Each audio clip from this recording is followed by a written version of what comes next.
My name is Lukas Verzbicas. I'm a professional triathlete, and a triathlon consists of 3 sports: swimming, biking, and running in that order.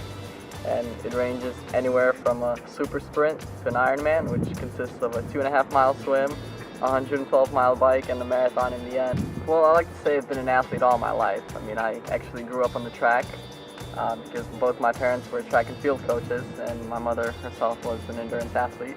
I started seriously training and competing at around 11 or 12 years old, and as a freshman in high school at 16 years old, I won the Pan American Junior Championship, then went on to win the Duathlon World Junior Championships, and later on I was the World Triathlon Junior Champion just a few years later, and just last year I became the youngest male in triathlon to win a World Cup. But the moment I'm probably most proud of is coming back from a near fatal accident. Last year I was out cycling in Colorado Springs, and we were riding down a mountain, and during one of the 180-degree turns going down, I didn't quite make the turn and crashed in the guardrail. And to make a long story short, I was paralyzed from the waist down, and a couple weeks later I started moving my left leg but still had no function in my right, and then I thought I wouldn't walk again or run again, as my doctors told me, and I tried not to let that get to me too much.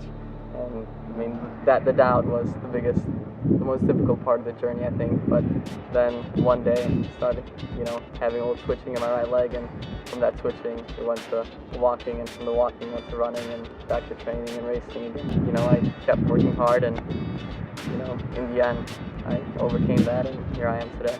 Right now I'm focusing primarily on rebuilding my body. This is like a second chance for me in getting back into racing, and to make sure I'm competitive with the best in the world. And then in 2016 in Rio de Janeiro in the Olympic Games, that's what I live for. That's the biggest goal. Whether it's sports, business, or whatever, I think you have to realize that you'll go through a lot of failures and setbacks, and everything that happens to you is there, I think, as a lesson for you. Laying in a hospital bed, being in doubt whether I would not just run, swim, or bike, but whether I would even walk again, it made me tougher than any kind of training would. So I think will down the road will make me even more successful in the future.